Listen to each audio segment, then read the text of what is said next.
I'm about to reveal something that might shock you. Something that's happening inside your brain right now.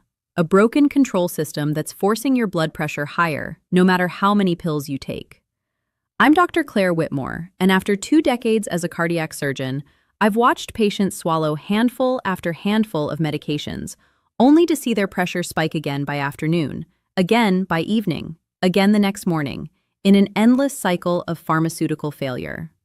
These aren't people who forget their pills. These aren't people who eat too much salt or skip their exercise. I'm talking about compliant patients who do everything right, yet their blood pressure refuses to stay down. Their doctors keep increasing doses, adding new medications, switching combinations, and nothing works long-term. What I'm about to share goes against everything you've been told about blood pressure treatment. The medical establishment wants you to believe this is a pump problem, that your heart is pumping too hard, your arteries are too stiff, and pills are the only solution. But I've seen the real cause with my own eyes, patient after patient, brain scan after brain scan. This isn't a pump problem. This is a thermostat problem. Your brain's control center, deep in your brainstem, has lost the ability to sense when your pressure is too high. It's like a broken thermostat stuck at 78 degrees while your house bakes at 95. The heater keeps running because the thermostat can't feel the heat anymore. Your blood pressure keeps rising because your brain can't sense the pressure anymore. By the end of this video, you'll understand exactly why your medication stops working, what's actually broken inside your brainstem, and, most importantly, how to reset this control system using 2 simple hand techniques that take less than 5 minutes. This isn't speculation. This is documented neurophysiology that works through specific nerve pathways and chemical mechanisms I'm going to walk you through step by step. Stay with me, because what you're about to learn could eliminate your afternoon pressure spikes, prevent your morning stroke risk, and possibly reduce your medication load by half. Let's start with what's actually controlling your blood pressure right now. Most people think blood pressure is controlled by the heart. Pump harder, pressure goes up. Pump softer, pressure goes down. That's partially true, but it's not the whole story. The real control center is buried deep in your brainstem in a region called the rostral ventrolateral medulla, or RVLM for short. Think of the RVLM as the flight control tower for your entire cardiovascular system. It receives constant data from pressure sensors throughout your body, analyzes that data, and sends out commands to either raise or lower your pressure based on what your body needs at any given moment. The most important sensors are called baroreceptors, and they're located in your carotid arteries, the major blood vessels in your neck that supply your brain. These baroreceptors are like tiny pressure-sensitive nerve endings embedded in your artery walls. When pressure rises, they stretch. When they stretch, they fire electrical signals to the RVLM, saying, "Pressure is too high, turn it down." The RVLM responds by reducing something called sympathetic tone, which is your body's fight-or-flight activation level.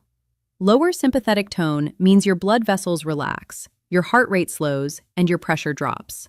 This feedback loop, called the baroreflex, is supposed to keep your pressure stable automatically, without you thinking about it, without medication, 24 hours a day. But here's what happens as you age, and this is the critical part most doctors never explain to their patients. Those baroreceptors in your carotid arteries don't stay flexible forever. Starting around age 50 and accelerating after age 60, the arterial walls where these sensors live become stiff. They accumulate calcium deposits. They lose elasticity. They develop what we call arteriosclerosis, hardening of the arteries. When the artery wall gets stiff, the baroreceptors embedded in that wall can't stretch properly anymore. And if they can't stretch, they can't sense pressure changes accurately. It's like trying to feel texture through thick leather gloves. The information is there, but you can't detect it. This condition is called baroreflex failure, and it's the hidden reason your blood pressure medication stops working. Richard, a 68-year-old retired engineer who came to see me after 5 years of escalating blood pressure problems. When he first developed hypertension at age 63, a single medication brought his pressure down to 125/78. Perfect control. But over the next 5 years, his pressure slowly crept back up. His doctor added a second medication. Pressure came down for 6 months, then crept back up again. Added a third medication. Same pattern. By the time Richard sat in my office, he was taking 4 different blood pressure pills. His morning pressure was acceptable at 132/80, but by 3 p.m. every afternoon, he'd spike to 168/94. His evening reading would be 172/96. His doctor wanted to add a 5th medication. I ordered a specialized test called Baroreflex sensitivity testing. The results showed what I suspected. Richard's baroreceptors were essentially non-functional. His carotid arteries had stiffened so much that the pressure sensors couldn't stretch anymore. His RVLM was flying blind. It had no accurate data about his actual pressure, so it defaulted to keeping sympathetic tone elevated as a protective mechanism. Every pill Richard swallowed was fighting against this broken feedback system. The medication would force his pressure down temporarily, but his RVLM would sense that drop, misinterpret it as dangerous low pressure, and ramp up sympathetic tone to push it back up. Richard wasn't treatment resistant. His baroreflex was broken. The mechanism behind this is insidious. When your baroreceptors fail, your RVLM loses its reference point for what normal pressure should be. Imagine driving a car where the speedometer is stuck at 0. You can't tell if you're going 30 miles per hour or 80 miles per hour. You have no feedback. Your brain defaults to keeping you in a state of elevated alertness, elevated sympathetic tone, elevated pressure, because it interprets the lack of sensor feedback as a potential emergency. This is why your pressure spikes in the afternoon when you're just sitting at your desk doing nothing stressful. This is why you wake up at 6 a.m. with pressure through the roof, despite sleeping peacefully all night. Your RVLM isn't responding to actual stress. It's responding to sensor failure. Now here's where it gets even more frustrating for patients like Richard. Your doctor sees your elevated pressure and increases your medication. The higher dose forces your pressure down, let's say from 168 down to 135. Your baroreceptors, which are already stiff and insensitive, now detect an even bigger pressure drop. They send weak, distorted signals to your RVLM, saying something is wrong. Your RVLM interprets this as your body being in danger, possibly going into shock. It panics. It floods your system with adrenaline and noradrenaline, chemicals that constrict your blood vessels and speed up your heart. Within hours, your pressure climbs right back up, fighting against the medication you just took. You're in a neurological war between your pills and your broken baroreflex, and your baroreflex is winning because it's connected to your survival instincts. This is why patients on 4, 5, even 6 blood pressure medications still have uncontrolled hypertension. The pills are addressing the pump, but the broken thermostat keeps overriding the pills. You're not fixing the control system, you're fighting against it. And you can't win that fight with more medication, because more medication just makes your RVLM panic harder and fight back stronger. This neurological loop is the hidden epidemic behind treatment-resistant hypertension, and almost nobody is talking about it, because the pharmaceutical model doesn't have a pill that fixes baroreceptors. But there is a way to reset this system. Not with medication, not with surgery. With targeted stimulation of specific nerve pathways that bypass your broken baroreceptors and directly calm your RVLM. I'm going to teach you 2 techniques right now. The first one stops an acute pressure spike in under 30 seconds by triggering an ancient pain relief pathway that shuts down your sympathetic nervous system immediately. The second one resets your long-term pressure set point by triggering a chemical cascade that repairs your blood vessel function and recalibrates your RVLM over weeks. Both techniques use nothing but your hands. No equipment required. No side effects. Just documented neurophysiology that works through mechanisms I'm going to explain in detail. Before we continue, I need you to do something for me. If what you've heard so far makes sense, if you're tired of taking more and more pills while your pressure keeps spiking, I'm asking for 2 things. First, subscribe to this channel right now. My mission is to share medical mechanisms that your doctor either doesn't know or doesn't have time to explain. Second, share this video with anyone you know who's struggling with blood pressure that won't stay controlled. A simple share could change someone's life. Thank you for your support. Now let me show you exactly how to reset your broken baroreflex. Technique 1, the emergency brake. Stop what you're doing and hold your left hand up in front of your face. Look at the webbing between your thumb and index finger. That soft, fleshy area where the two bones meet. In traditional Chinese medicine, this point is called Hegu, or Li4. Acupuncturists have been needling this point for thousands of years to treat pain, but they didn't understand the actual mechanism. Now we do. That webbing contains a specific muscle called the first dorsal interosseous muscle. And running through that muscle are two major nerve branches, the deep radial nerve and the median nerve. When you compress this point with sustained pressure, you activate both nerves simultaneously, sending signals up to your brainstem that trigger something called the Opioid-Ergic descending pathway. This pathway is your brain's built-in pain and stress control system. It releases endogenous opioids, natural morphine-like chemicals that your body produces. And these opioids don't just block pain. They directly inhibit your sympathetic nervous system. They tell your RVLM to lower sympathetic tone immediately. They reduce the release of adrenaline and noradrenaline from your adrenal glands. They cause your blood vessels to dilate and your heart rate to drop. This isn't mysticism or placebo. This is documented neuroscience. When you stimulate the Hegu point correctly, you can measure the drop in plasma catecholamines, the stress chemicals in your bloodstream, within 60 seconds. Here's what I want you to do right now.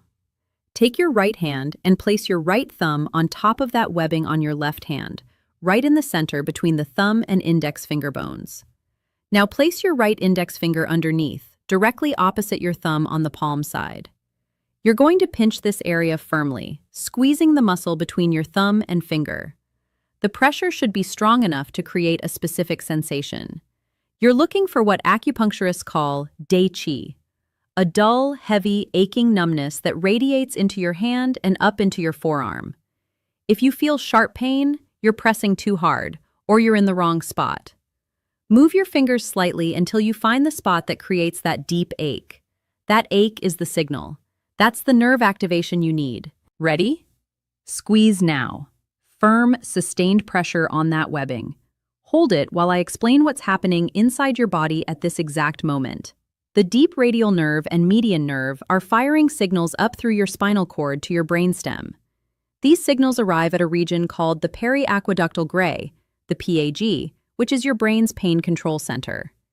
The PAG releases enkephalins and endorphins, your natural opioids, which flow down to your RVLM. The RVLM receives these opioid signals and interprets them as a command to reduce sympathetic outflow. Within seconds, your sympathetic nervous system begins to quiet down. Your adrenal glands stop pumping out adrenaline. The background level of noradrenaline in your bloodstream starts to drop. Your heart rate begins to slow. The smooth muscle cells that line your artery walls, which were contracted and tight, start to relax. Your blood vessels dilate. Resistance drops. Pressure falls. This is happening right now as you hold this pressure. Keep squeezing. We're at 15 seconds now. Your baroreceptors aren't involved in this process at all. That's the beauty of this technique. We're bypassing your broken sensors and going straight to the control center, the RVLM, through a different pathway entirely. At 20 seconds, you should feel your hand getting warm. That's increased blood flow from vasodilation. Your fingers might tingle. That's the opioid effect on your peripheral nerves. Your breathing might slow down naturally. That's your parasympathetic nervous system, the rest and digest system, taking over from your sympathetic nervous system. At 25 seconds now, almost there, your cortisol levels are dropping. Cortisol is your stress hormone, and it was keeping your blood vessels constricted. As it clears from your bloodstream, your vessels open up even more. 30 seconds. Release now. Let go of the pressure. Open your hand completely and relax your fingers. Take a deep breath in through your nose. Hold it for 2 seconds. Now exhale slowly through your mouth. Good. What you just did was activate your opioid-ergic pathway to directly inhibit sympathetic tone. If you were to check your blood pressure right now, you'd likely see a drop of 8 to 15 points systolic. But this is just the emergency brake. This stops an acute spike when you feel your pressure rising, when you feel that tension in your head, when you sense your heart pounding. This gives you immediate relief. But to fix the underlying problem, to reset your RVLM set point so it stops cranking up your pressure all day long, we need to do something more sophisticated. We need to trigger a repair mechanism in your blood vessels that recalibrates your entire cardiovascular control system. Technique 2, the thermostat reset, the full 12-minute protocol. Now we're going to do this together. Not a summary, not a demonstration. We're doing the actual protocol right now, all 4 rounds, and I'm going to coach you through every single second. Grab your towel, your stress ball, your tennis ball, whatever you're using. If you have nothing, make a fist. Hold it in your right hand. Get comfortable in your chair, feet flat on the floor, back against the backrest. This isn't casual. This is a medical procedure. Treat it that way. Before we start, final safety check. You will breathe throughout every squeeze. In through your nose, out through your mouth. Steady rhythm. If you hold your breath, you trigger a Valsalva maneuver. Your intrathoracic pressure spikes. Your vena cava compresses. Your cardiac output drops. Your RVLM panics and floods you with adrenaline to compensate. Your blood pressure explodes upward by 40 to 60 points. You could rupture a vessel. You could trigger a stroke. So the rule is non-negotiable. Breathe continuously. If you catch yourself holding your breath at any point, stop the squeeze immediately. Reset your breathing, then resume. Your safety depends on this. Understood? Good. Round 1, right hand squeeze phase. Right hand, object ready. Squeeze now at 30% effort, not your maximum crush, about 1/3 of your hardest possible squeeze. Find that pressure and hold it steady. Good. Now breathe with me. Inhale through your nose, 2, 3, 4. Exhale through your mouth, 2, 3, 4, 5, 6. Again, inhale through your nose, 2, 3, 4. Exhale through your mouth, 2, 3, 4, 5, 6. Keep that rhythm. I'll guide you through the entire 30 seconds. Right now, at this exact moment, you're compressing your brachial artery. That's the major artery running down the inside of your upper arm. When you squeeze at this intensity, you're creating partial occlusion. Blood flow through that vessel is restricted by about 40 to 50%. Your forearm muscles downstream from that compression are receiving less oxygen than they need. They're starting to shift into anaerobic metabolism. They're burning through stored glycogen without oxygen. This produces lactate, lactic acid, the burn you feel during intense exercise. Inhale through your nose, 2, 3, 4. Exhale through your mouth, 2, 3, 4, 5, 6. We're at 10 seconds now. Check your grip intensity. Are you still at 30%? Most people unconsciously squeeze harder as time passes. Don't do that. Back off slightly if you've crept above 30%. The intensity matters. Too hard triggers the wrong reflex. Keep it steady. Keep breathing. Your muscle cells are releasing adenosine right now. Adenosine is a metabolic waste product that accumulates when cells can't get enough oxygen. But adenosine is also a powerful vasodilator. It's a chemical signal that tells your blood vessels to open up, to dilate as wide as possible to try to bring in more blood. Your arteries are responding to that adenosine signal. The vessels in your forearm are dilating maximally, but they can't get more blood because you're still compressing the main supply line upstream. Inhale, 2, 3, 4. Exhale, 2, 3, 4, 5, 6. 15 seconds. Halfway there. How does your hand feel? You should feel pressure, tightness, maybe a dull ache building in your forearm muscles. That's the lactate accumulation. That's the oxygen debt. This is exactly what we want. We're creating controlled ischemia.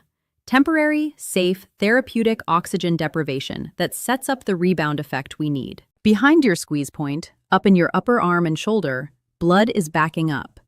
Your brachial artery above the compression is dilating. The vessel walls are stretching. Blood pressure inside that segment of artery is increasing because blood keeps flowing in from your heart, but the outflow is restricted by your squeeze.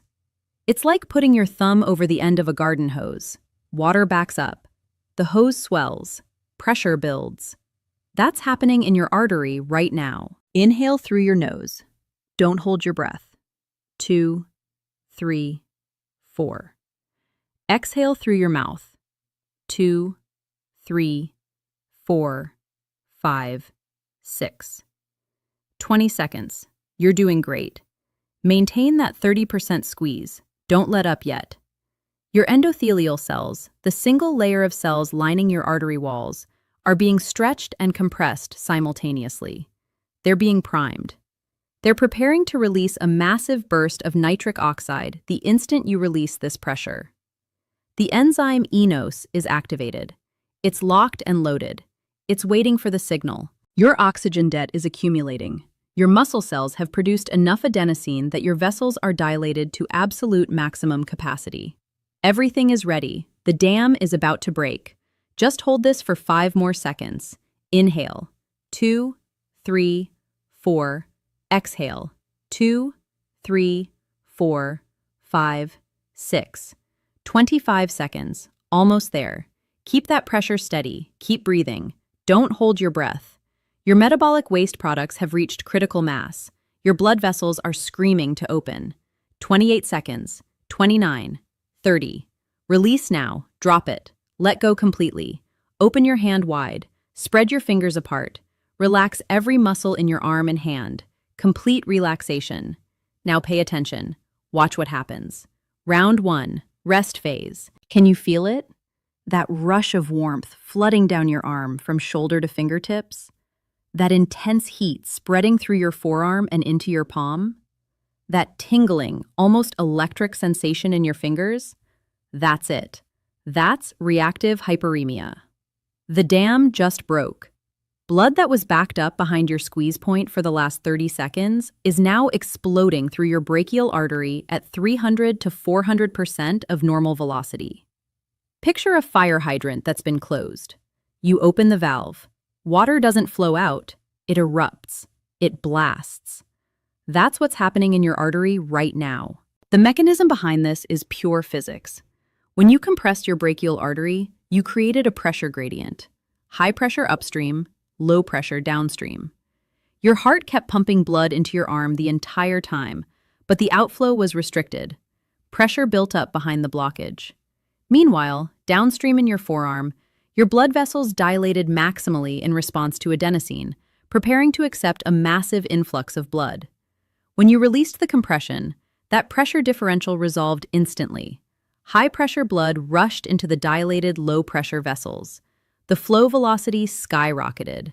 Normal resting blood flow velocity in your brachial artery is about 10 to 15 centimeters per second. Right now, in this moment, your flow velocity is 40 to 60 centimeters per second, 4 times normal speed. This creates intense mechanical friction against your vessel walls. Your endothelial cells are experiencing something called shear stress. Shear stress is the tangential force of flowing blood dragging across the endothelial surface. Imagine a river current pulling on rocks at the bottom of the riverbed. That dragging force is shear stress. Your endothelial cells are covered in a gel-like coating called the endothelial glycocalyx. This is a layer of proteoglycans and glycoproteins that acts like a non-stick coating on your vessel walls. It prevents blood cells from adhering. It prevents inflammatory molecules from sticking. It's your artery's Teflon layer. But as you age, as inflammation accumulates, as oxidative stress increases, this glycocalyx gets gunked up with damaged proteins, oxidized lipids, cellular debris. It becomes rough and sticky instead of smooth and slippery. The high-velocity blood flow you're experiencing right now is power washing that glycocalyx. The shear stress is stripping away the damaged material. It's scrubbing your vessel walls clean. This mechanical cleansing exposes the healthy endothelial cells underneath, and those cells respond by activating eNOS, endothelial nitric oxide synthase. This is the enzyme that produces nitric oxide from L-arginine, and right now, your eNOS is working at maximum capacity.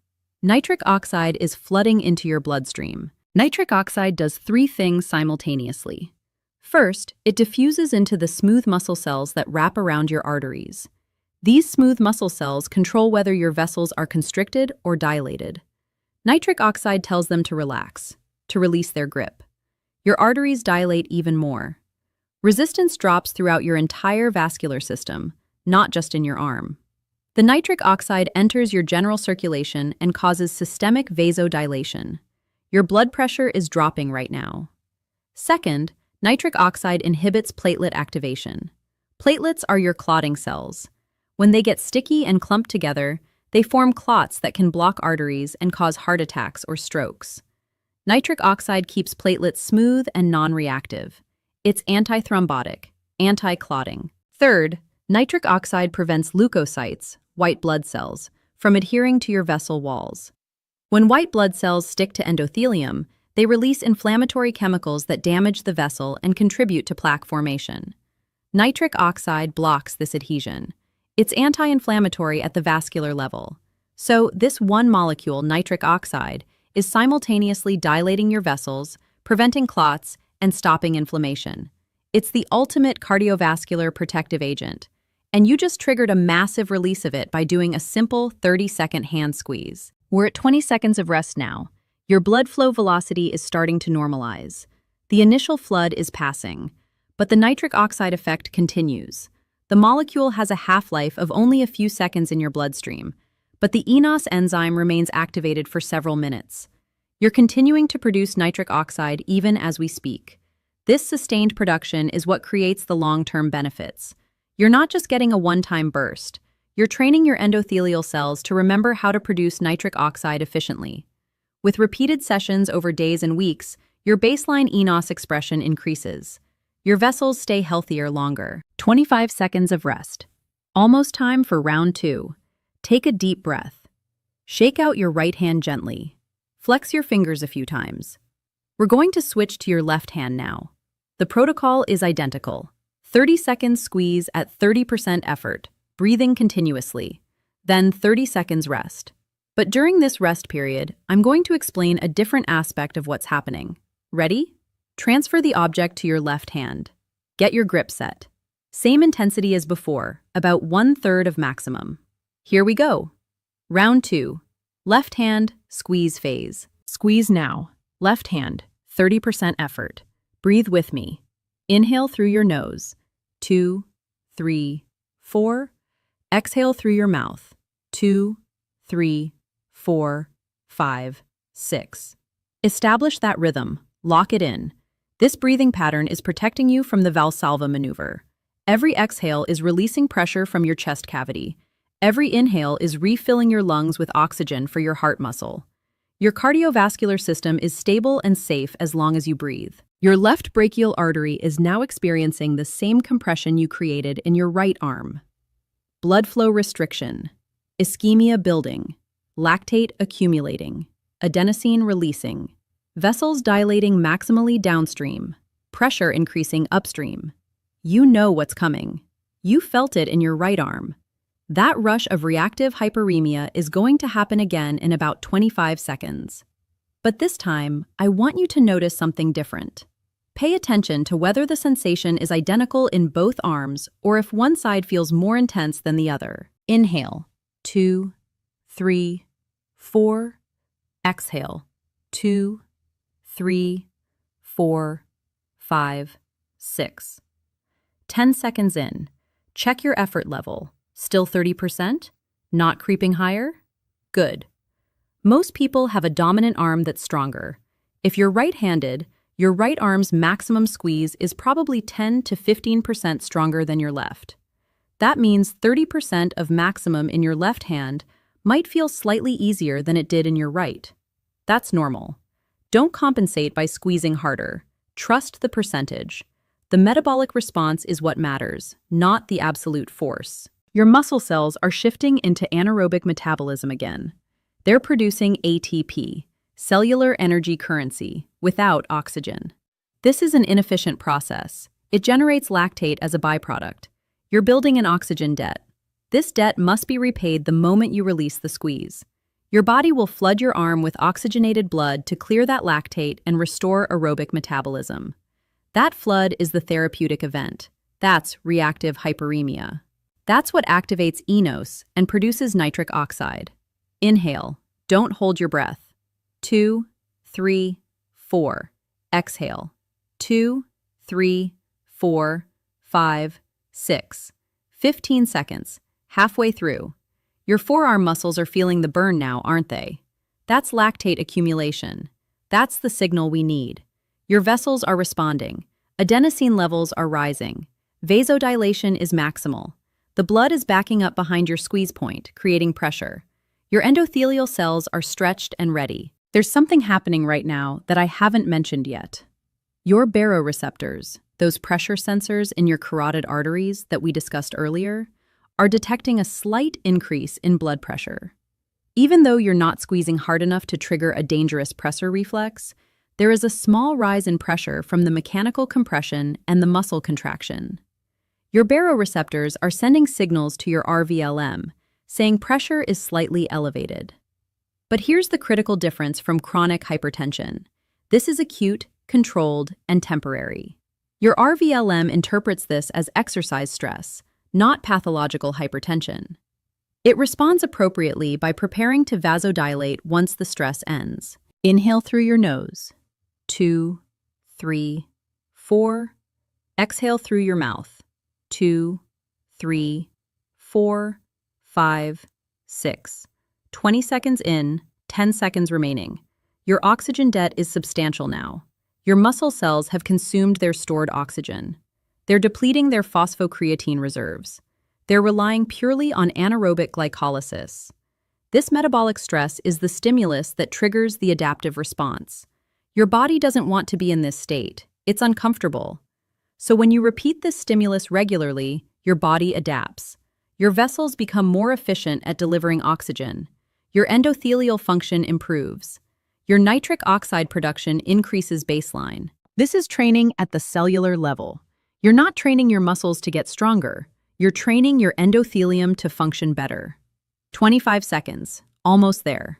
Hold that 30% squeeze. Keep breathing. Your enos is primed. Your adenosine levels are peaked. Everything is ready for the release. 28, 29, 30 seconds. Release now. Drop it. Open your left hand completely. Spread your fingers. Relax. Round 2, rest phase. There it is again. That rush of heat down your left arm. That flood of sensation. Reactive hyperemia strikes again. Your brachial artery is delivering high-velocity blood flow. The shear stress is scrubbing your endothelial glycocalyx. The enos enzyme is producing nitric oxide.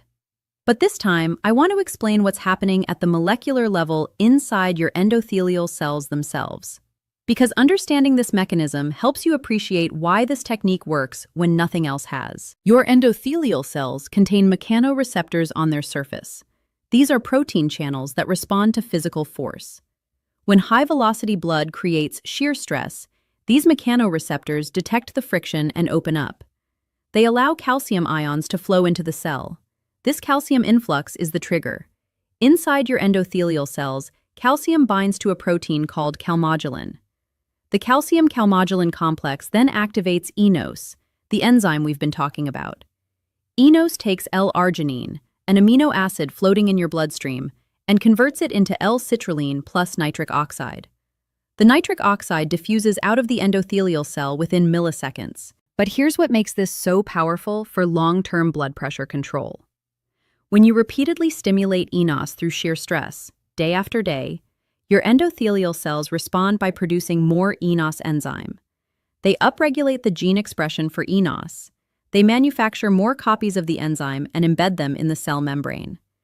This means your baseline capacity to produce nitric oxide increases. Even when you're not doing the hand squeeze exercise, even when you're just sitting quietly, your endothelial cells are producing more nitric oxide than they were before you started this protocol. Your vessels stay more dilated. Your baseline blood pressure drops. This is fundamentally different from how blood pressure medication works. Medications force your vessels to dilate or force your heart to pump less forcefully, but they don't fix the underlying endothelial dysfunction. They don't restore your natural nitric oxide production. They override your body's control systems. This technique, isometric handgrip training, restores your body's natural regulatory mechanism. It fixes the broken system instead of fighting against it. We're at 20 seconds of rest. Your nitric oxide burst is continuing. The molecule is circulating systemically. It's dilating arteries in your legs, your abdomen, your brain. This isn't just a local effect in your arm. The nitric oxide enters your bloodstream and affects your entire vascular tree. Studies using flow-mediated dilation tests, where researchers measure how well arteries expand in response to increased blood flow, have shown that doing isometric exercise in one arm improves endothelial function in both arms and even in the femoral artery in your leg. The effect is whole body. There's another mechanism at work here that ties back to your RVLM and your baroreflex. When your vessels are producing abundant nitric oxide, they're more responsive to normal regulatory signals. Your baroreceptors might still be stiff and insensitive, but the vessels themselves are healthier and more compliant. They can dilate more easily when your RVLM lowers sympathetic tone. This improved vessel responsiveness is sensed by your RVLM through complex feedback loops. Your brainstem detects that your cardiovascular system is functioning well, and it responds by lowering the baseline sympathetic drive. The thermostat resets because the pipes are working properly again. 28 seconds of rest. Time to prepare for round 3. Back to your right hand. We're going to repeat the same squeeze protocol, but during the rest period after round 3, I'm going to explain what's happening in your carotid arteries and your RVLM during this entire process. That's where the real magic happens. That's where your blood pressure set point gets reset. Transfer the object back to your right hand. Get your grip ready. Same 30% effort. Here we go. Round 3, right hand, squeeze phase. Right hand, squeeze now. 30% effort. Lock it in. Breathe with me. Inhale through your nose. 2, 3, 4. Exhale through your mouth. 2, 3, 4, 5, 6. You're a pro at this now. Third time through. Your body knows what's coming. Your endothelial cells are already anticipating the shear stress. Your enos is ready to respond faster than it did the first time. This is cellular memory. This is your vascular system learning. Compression of the brachial artery again. Restriction of blood flow.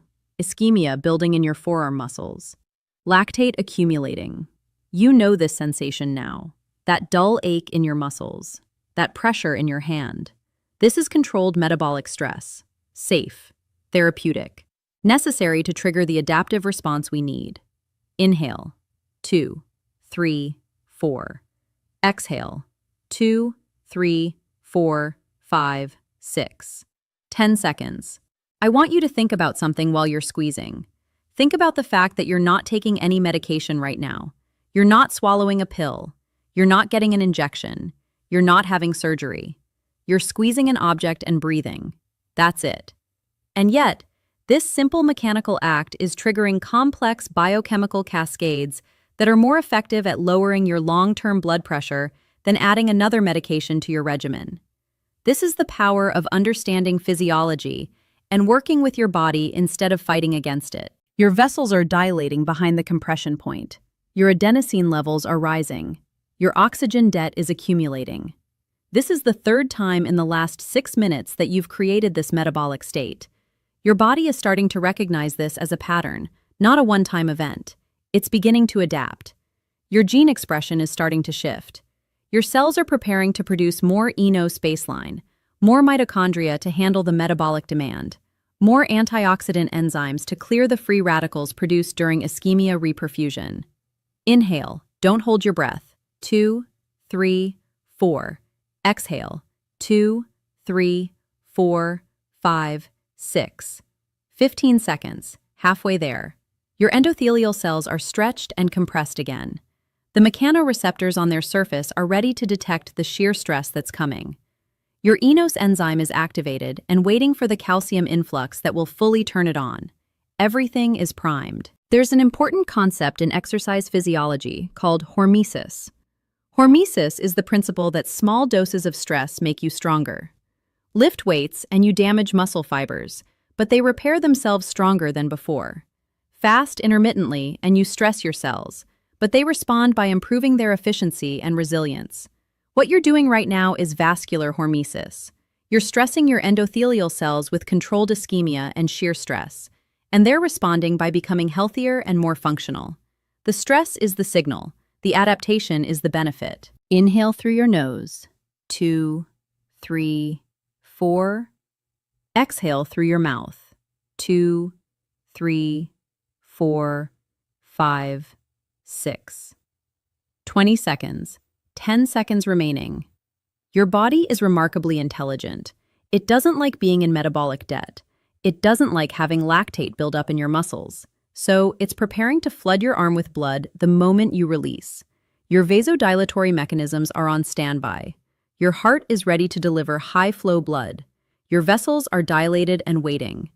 All systems are go. 25 seconds. 5 more. Hold that squeeze steady. Keep breathing. Your oxygen debt is maxed out. Your adenosine levels are peaked. Your pressure gradient is established. The dam is full. Almost time to break it. 28, 29, 30. Release now. Let go. Open your hand. Spread your fingers wide. Complete relaxation. Round 3. Rest phase. The flood hits again. Reactive hyperemia for the 3rd time. That rush of warmth, that tingling in your fingertips. High-velocity blood flow scrubbing your endothelial glycocalyx. Shear stress activating mechanoreceptors. Calcium flooding into endothelial cells. eNOS producing nitric oxide. The cascade repeats. But now I want to explain what's happening in your neck and your brainstem while all of this is going on. Because this is where your blood pressure set point gets permanently reset. Your carotid arteries, the major vessels in your neck, contain those baroreceptors we discussed. These pressure sensors are supposed to detect when your blood pressure rises and send signals to your RVLM to lower sympathetic tone.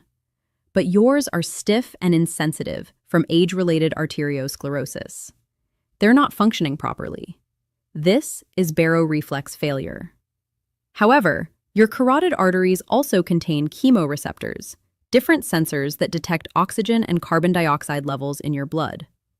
These chemoreceptors are still functioning even if your baroreceptors aren't. Right now, with nitric oxide flooding your system, your blood oxygen delivery is improving. Your tissues are getting more oxygen because your vessels are dilated and blood flow is increased. Your chemoreceptors sense this improved oxygenation. They send signals to your RVLM saying the system is healthy, oxygen delivery is good, no need for elevated sympathetic tone.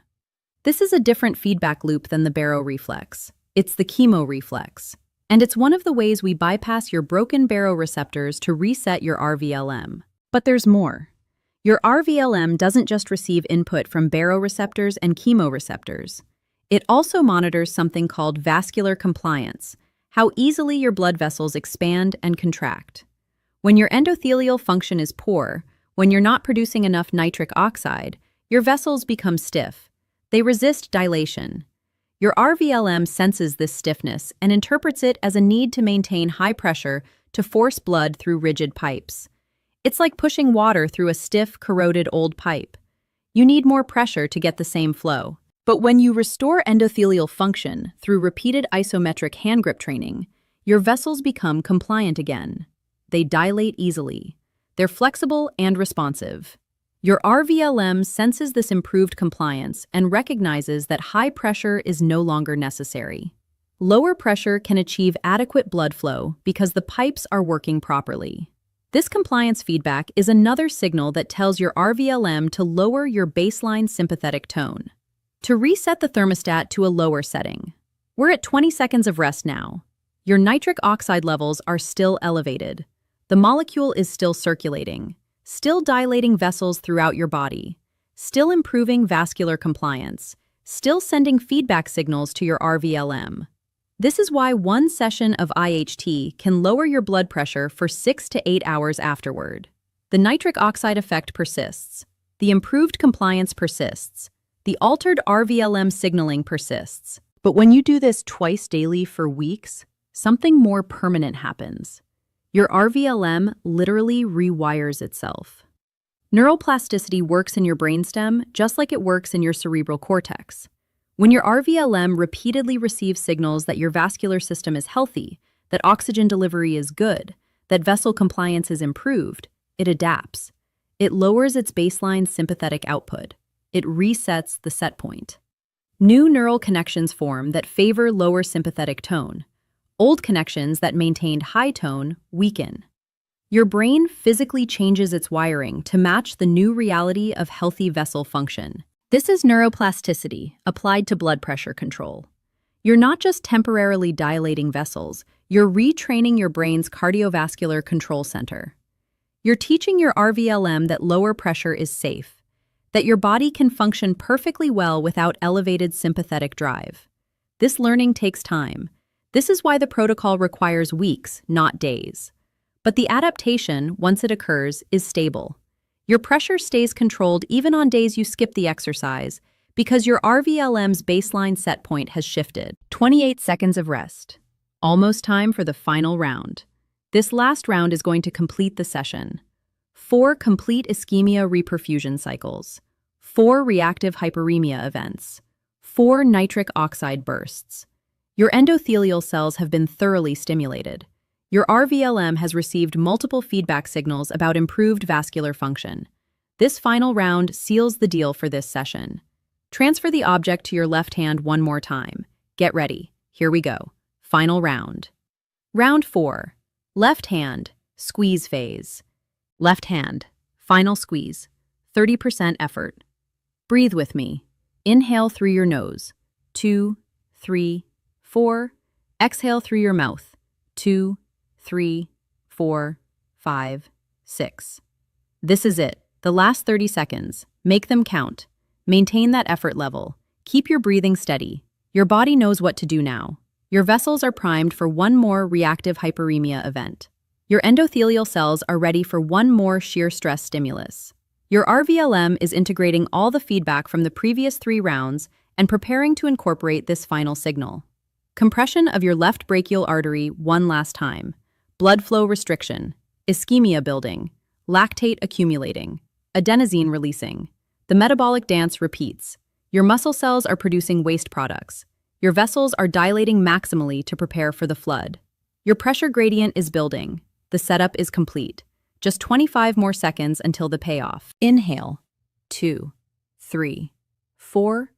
Exhale, 2, 3, 4, 5, 6. 10 seconds in. Think about what you've accomplished in the last 10 minutes. You've triggered 4 separate reactive hyperemia events. You've produced 4 waves of nitric oxide. You've scrubbed your endothelial glycocalyx 4 times. You've sent multiple signals to your RVLM about improved vascular function. You've initiated cellular adaptations that will continue for hours after this session ends. And you did it all with nothing but a towel and your breath. No pills, no side effects, just physiology working the way it's supposed to work when you stimulate it correctly. Your endothelial cells are experiencing their 4th round of mechanical stimulation in 10 minutes. This repetition is key. 1 stimulus might trigger a response, but 4 stimuli in close succession trigger adaptation. Your cells recognize this as a sustained challenge that requires a systematic response. Gene expression begins to shift. Cellular machinery starts to change. This is the beginning of long-term remodeling. Inhale. Don't hold your breath. 2, 3, 4. Exhale. 2, 3, 4, 5, 6. 15 seconds. Halfway through this final squeeze, your oxygen debt is substantial. Your adenosine levels are high. Your vessels are dilated and ready. Your endothelial mechanoreceptors are waiting to detect the shear stress. Your eNOS enzyme is activated and poised to produce one more burst of nitric oxide. Everything is aligned for this final therapeutic event. I want you to appreciate something. The technique you're doing right now, isometric hand grip training, was studied intensively over the last 2 decades because researchers were trying to find non-pharmaceutical interventions for hypertension. They tested aerobic exercise. They tested resistance training. They tested yoga. They tested meditation. All of these helped somewhat. But isometric exercise consistently outperformed everything else for lowering resting blood pressure specifically. Why? Because it directly targets the mechanisms that control pressure: endothelial function, nitric oxide production, vascular compliance, RVLM regulation. It's not general fitness, it's targeted therapy. Inhale through your nose. 2, 3, 4. Exhale through your mouth. 2, 3, 4, 5, 6. 20 seconds. 10 to go. Your forearm is burning now. That lactate buildup. That oxygen debt. This discomfort is the signal your body needs. It's preparing to resolve this stress the moment you release. Your cardiovascular system is on standby, ready to deliver maximum blood flow. Your heart rate has probably increased slightly during this squeeze. That's normal. That's your sympathetic nervous system responding to the muscle work. But the moment you release, your parasympathetic system takes over. Heart rate drops, blood pressure falls, vessels dilate. The pendulum swings from sympathetic to parasympathetic. 25 seconds, almost done. 5 more seconds of this final squeeze. Hold that 30% effort. Keep breathing. You're about to complete a full 12-minute protocol that could lower your blood pressure by 10 to 15 points for the next 6 to 8 hours. That could prevent an afternoon spike. That could stop a morning surge. That could protect you from the stroke that was silently brewing in your stiffened arteries. 28, 29, 30. Release now. Final release. Let go. Open your hand completely. Spread all 5 fingers wide. Total relaxation. Round 4, final rest phase. There it is, that final rush. Reactive hyperemia hits one more time. The flood of warmth, the tingling, the heat spreading through your left arm, high-velocity blood flow, shear stress, eNOS activation, nitric oxide production. The cascade completes for the 4th and final time this session. Your endothelial cells have been thoroughly stimulated. Your vascular system has been comprehensively challenged and is now adapting. Your RVLM has received clear signals that your vessels are healthy and functional. You just completed a medical intervention, not exercise, not a wellness activity, a medical intervention with documented mechanisms and proven efficacy for lowering blood pressure. Studies show that a single session of IHT can reduce systolic pressure by 6 to 12 points for 6 to 8 hours afterward. That's comparable to some medications. But unlike medications, this intervention restored your body's natural regulatory mechanisms. It didn't override your physiology, it fixed it. Over the next 30 minutes, your nitric oxide levels will gradually return to baseline, but they won't return all the way to where they were before you started. Each session raises your baseline slightly. Each session upregulates your eNOS expression slightly. Each session improves your endothelial function incrementally. After 8 weeks of twice-daily sessions, your baseline nitric oxide production will be 20 to 30% higher than it was when you started. Your vessels will stay more dilated. Your blood pressure will stay lower. Your RVLM will maintain a lower sympathetic tone set point. This is cumulative adaptation. This is training at the cellular level. Your body is learning. Your endothelium is remembering how to function properly. Your RVLM is rewiring to accept lower pressure as normal. This doesn't happen overnight. This doesn't happen with one session or even 1 week of sessions. This requires consistent stimulus over weeks and months. But when the adaptation occurs, it's stable. It persists. Your pressure stays controlled because you fixed the underlying system, not just masked the symptom. Take a deep breath now. In through your nose, deep into your belly. Hold it for 3 seconds. Now exhale slowly through your mouth, emptying your lungs completely. One more time. Deep breath in through your nose. Hold for 3. Exhale slowly through your mouth. Good. You've completed the protocol. 12 minutes from start to finish.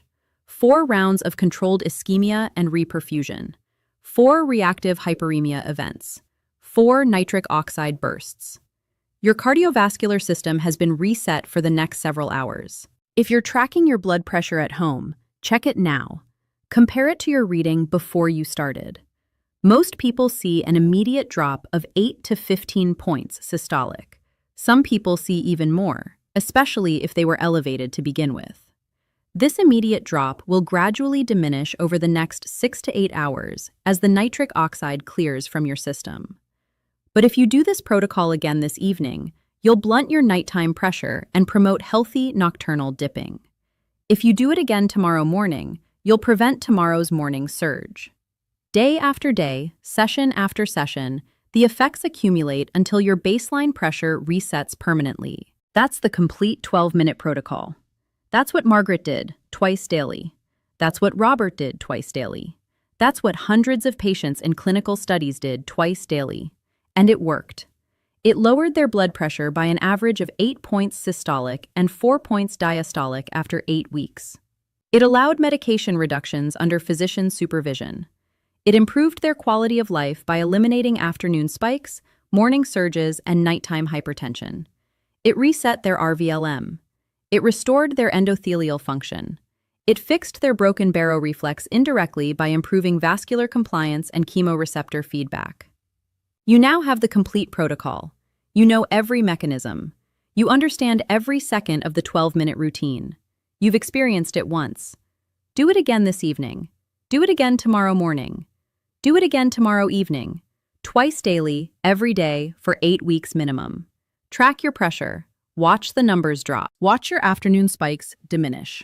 Watch your morning readings stabilize. Watch your doctor's face when you show them the data and ask if you can reduce your medication dose. This is real. This works. This is physiology, not wishful thinking. Now, I need you to do something for me. First, subscribe to this channel. Click that button right now. I'm going to continue sharing techniques and protocols that your doctor either doesn't know about or doesn't have time to teach you. This is information that could genuinely save your life, and I refuse to keep it locked behind medical jargon. Second, join Senior Health Life Daily. Click the link in the description. This is where I share comprehensive protocols, detailed instructions, and community support for people who are serious about taking control of their cardiovascular health. When you join, you'll get immediate access to my complete blood pressure reset guide, including additional techniques, supplement protocols, and meal timing strategies that amplify the effectiveness of what we just did. Third, I want you to comment below with your current blood pressure reading and commit to trying this protocol for 2 weeks. Right, I'm resetting my thermostat. Public commitment increases follow-through, and in 2 weeks, come back and report your results. I read every comment, and your success story could inspire someone else to take action. Before you go, watch my next video about the one blood pressure medication that actually repairs your arteries, instead of just forcing the number down. Most people are on the wrong medication entirely. Click the link appearing on your screen right now. Remember what we covered today. The Hegu pinch triggers your opioid-ergic pathway to cut sympathetic tone immediately. The isometric handgrip training creates reactive hyperemia and shear stress, which activates eNOS to produce nitric oxide. Nitric oxide restores endothelial function. Your RVLM senses healthy vessel function and lowers your baseline pressure set point. The thermostat resets. Your pressure stabilizes. Your medication works better. You might even reduce your doses under medical supervision. This isn't alternative medicine. This is mainstream neurophysiology, recognized by the American Heart Association as valid adjuvant therapy for resistant hypertension. The research is published in top-tier cardiology journals. The mechanisms are documented. The results are reproducible. You just needed someone to explain it clearly and show you how to do it correctly. You have that information now.